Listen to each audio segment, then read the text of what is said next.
Olá pessoal, eu me chamo Matheus, sou estudante de licenciatura em Sociologia pela Universidade Estácio e hoje nós falaremos sobre Karl Marx, um grande ícone e um grande pensador, economista, sociólogo.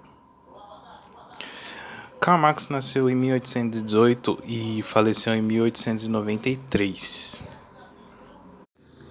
O contexto histórico no qual Karl Marx esteve envolvido é um contexto de grandes mudanças, principalmente de uma predominância do campo e depois essa predominância acaba indo para as metrópoles, a construção das cidades, as construções dos chamados burgos ao redor da fábrica, dessa grande fábrica que agora vai ser um instrumento econômico muito grande e, de acordo com Karl Marx, vai reger a vida social dos indivíduos. Então, a partir no caso, as fábricas, elas vão adquirir um novo papel, um papel de predominância, de importância dentro dessa nova sociedade que está se formando nesse contexto. E a migração da cidade, a migração do campo para a cidade se deu dessa forma. Se deu na busca de trabalhadores, em busca de condições melhores, de melhores salários, remuneração, uma vida mais qualificada. Além disso, esse período também marca a saída do capitalismo mercantil, que é aquele capitalismo das grandes navegações, enfim, colônias, exploração, para um capitalismo puramente industrial, principalmente de produção, focado na produção. É importante compreender que para Marx só é possível entender a sociedade a partir do seu modo de produção, e com isso a interpretação se passa a partir das relações de produção, o modo de produção dessa sociedade na qual ela será interpretada. Então, tudo que uma sociedade tudo que uma sociedade se compõe é de acordo com a forma que ela organiza seu trabalho.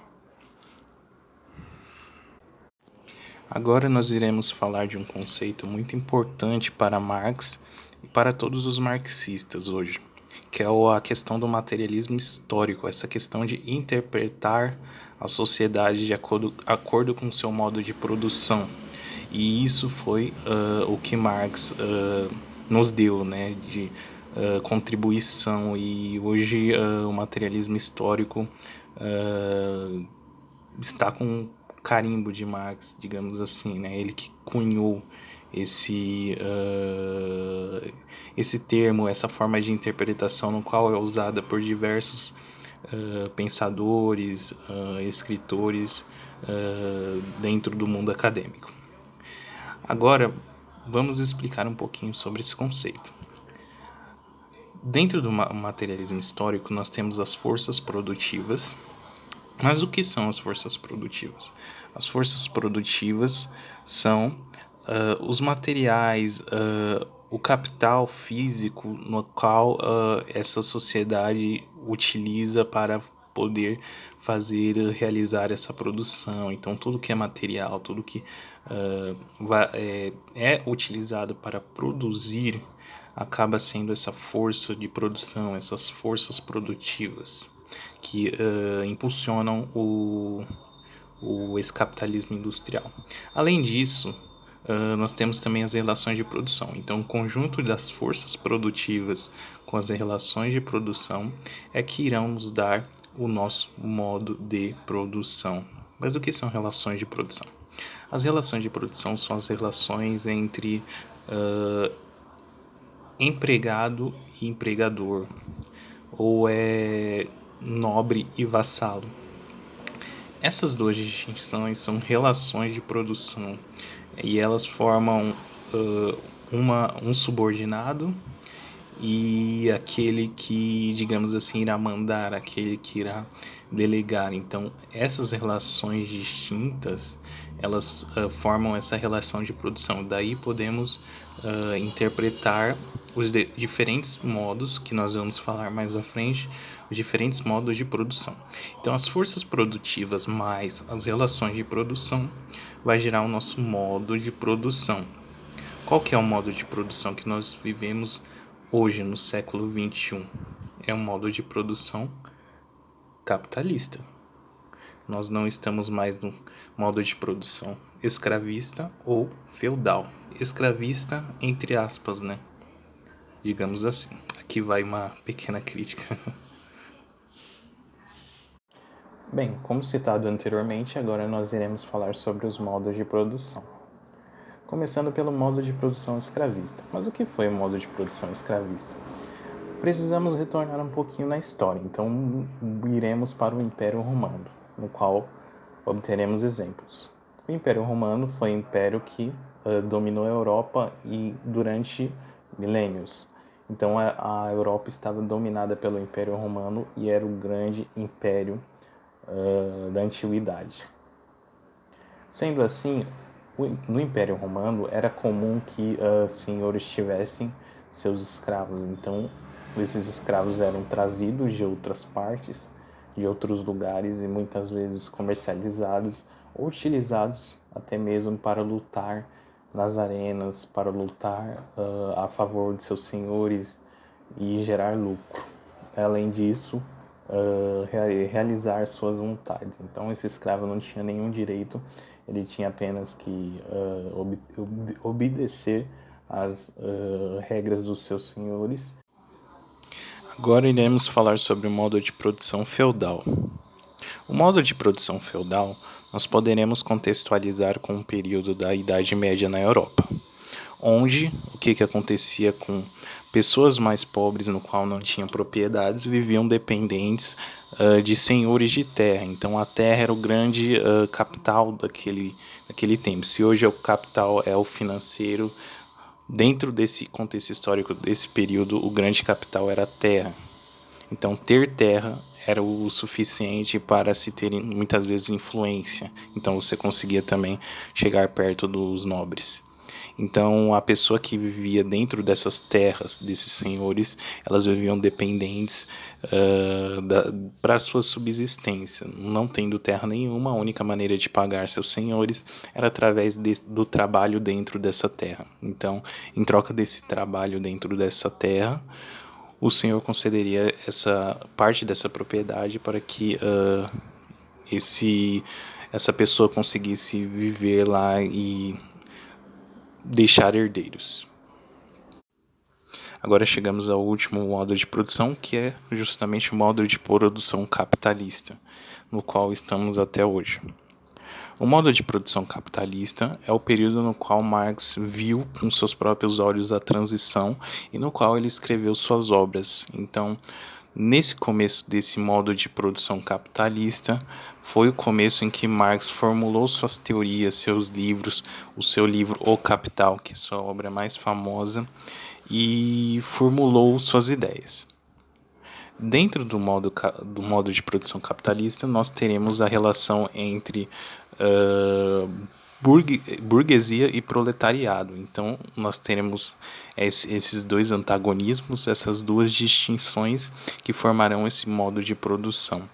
O proletariado, que é desprovido do seu capital para produzir, e o burguês, no qual ele possui esse capital e ele possa produzir. Então, o burguês ele tem sobre si, para si, os meios de produção, as fábricas de produção, e o proletariado não tem nada. Então, a única forma do proletariado se subsistir dentro desse sistema é através da venda da sua mão de obra, do que ele unicamente tem, que é a sua força de trabalho.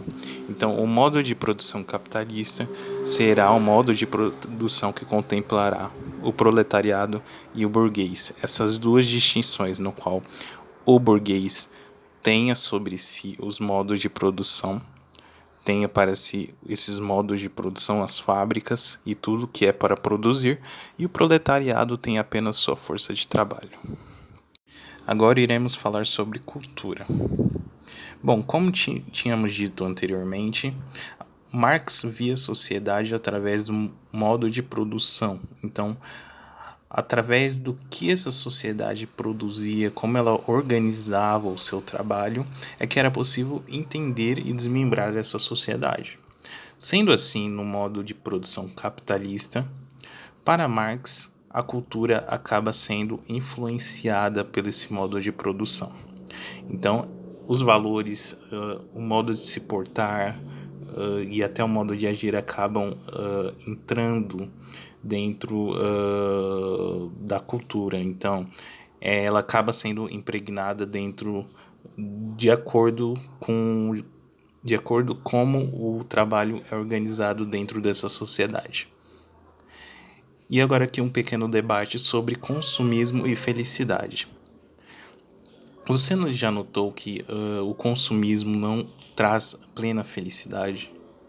E que a felicidade, na verdade, é momentânea? Sendo assim, as propagandas vendidas pelo capitalismo são apenas ilusões. Na verdade, comprar não nos traz felicidade, mas na verdade a felicidade está dentro de nós e precisamos nós mesmos buscar isso. E agora outros conceitos super importantes no qual está envolvido na questão da cultura é a questão da superestrutura. Superestrutura e infraestrutura. Superestrutura é o que acabei de dizer. Seria a cultura, esse campo das ideias acima da sociedade, no qual vai reger os valores, os costumes, as ideias, esse campo mais inteligível, mais no campo intelectual, digamos assim. Já a infraestrutura vai ser tudo de material na sociedade, todo esse modo de produção, esse modo de produzir as coisas, vai ser essa infraestrutura, essa organização da sociedade em prol desse modo de produção.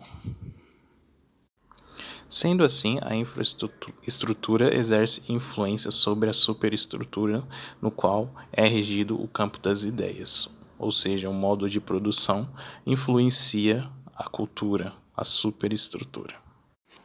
Outro conceito super importante para Marx é o conceito de alienação. O que é para Marx o conceito de alienação? Nesse sentido, o trabalhador, dentro desse processo produtivo capitalista, ele perde a consciência efetiva sobre o seu trabalho. Sendo assim, a única tarefa desse trabalhador é apenas produzir. Produzir é apenas uma etapa desse grande processo produtivo. E na imagem ao lado vocês conseguem notar essa alienação no filme Tempos Modernos de Charlie Chaplin. Inclusive deixo aqui uma recomendação para quem nunca assistiu esse filme. Para Marx, a ideologia refere-se à internalização da visão de mundo das elites. Sendo assim, o povo estaria constantemente sendo alienado pelas elites dominantes e pelo esse processo de produção no qual, através das propagandas, imbui nos indivíduos valores, costumes e maneiras para que o mesmo seja internalizado e o sistema capitalista continue existindo. Bem, chegamos ao fim. Espero que esse vídeo seja de grande ajuda para você que está cursando algum curso específico ou estudante do ensino médio. Essa aula é especialmente dedicada para você ou também para pessoas que estão aqui por curiosidade e apenas querem estudar o tema. Se inscrevam e deixe seu like. Obrigado.